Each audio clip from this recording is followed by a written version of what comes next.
Good afternoon. The UK's public debt has just hit 100% of GDP. Yes, you heard right, 100%. We haven't seen numbers like this since the swinging 60s, and I think we can all agree that this is not the kind of throwback anyone was hoping for. Now, you might be wondering, what does that even mean? Well, imagine if your personal debts were equal to everything you earn in an entire year. That's basically what's happening to the UK right now, but on a massive scale. Let's break it down a bit. The Office for National Statistics, or ONS for short, just dropped some figures that have got everyone from Westminster to Wall Street talking. They've revealed that public borrowing is £6.2 billion higher than expected this year. That is 6,200 million. That's a lot of zeros. But wait, it gets more interesting. In August alone, the government had to borrow 13.7 billion just to keep things ticking over. That's the third highest August borrowing since they started keeping monthly records back in 1993. It's like the country's credit card bill just keeps growing and growing. Now you might be thinking, hold on, hasn't the government been raking in more tax money? And you'd be right. VAT receipts have been going through the roof thanks to those sky-high prices we've all been griping about. But here's the reality, it's still not enough to offset all the extra spending. Speaking of spending, let's talk about those public sector pay deals. The new Chancellor, Rachel Reeves, announced some pretty hefty pay rises when she first took office. We're talking about nearly £10 billion worth. Now that might sound great for public sector workers, but it's left the £22 billion black hole in the public finances, which they are still trying to blame on the previous administration, although the public have now seen through their lies. But it's not all doom and gloom.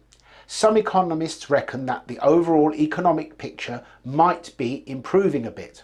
There's even talk that the Chancellor might have a bit more wiggle room when it comes to meeting those all-important fiscal rules.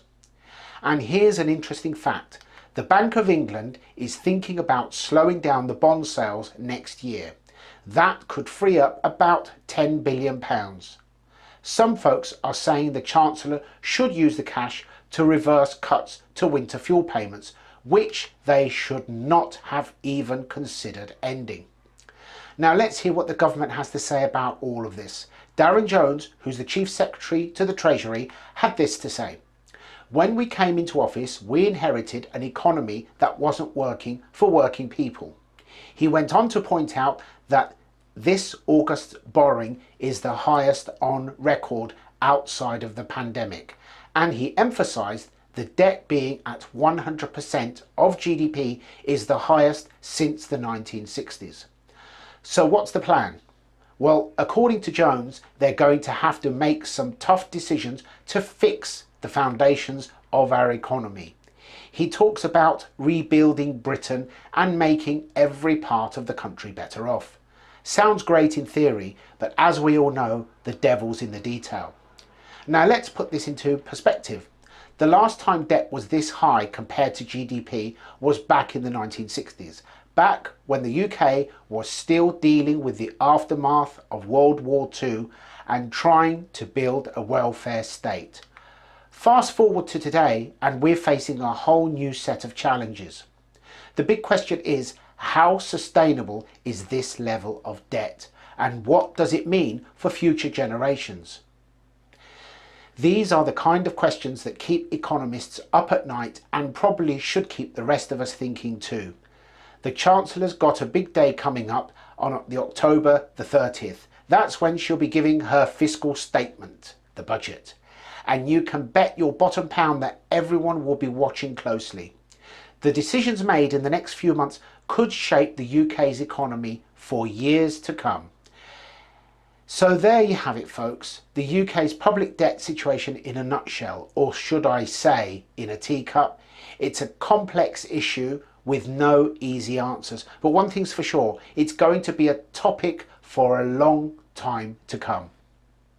If you find this video helpful, don't forget to like and subscribe, and let me know in the comments what you think about all of this. Should the government be spending more to help people out or tightening the purse strings? Let's get the conversation going, because I'd love to know what your thoughts are. Thank you very much. Thank you for watching. Bye bye for now, and I'll see you next time.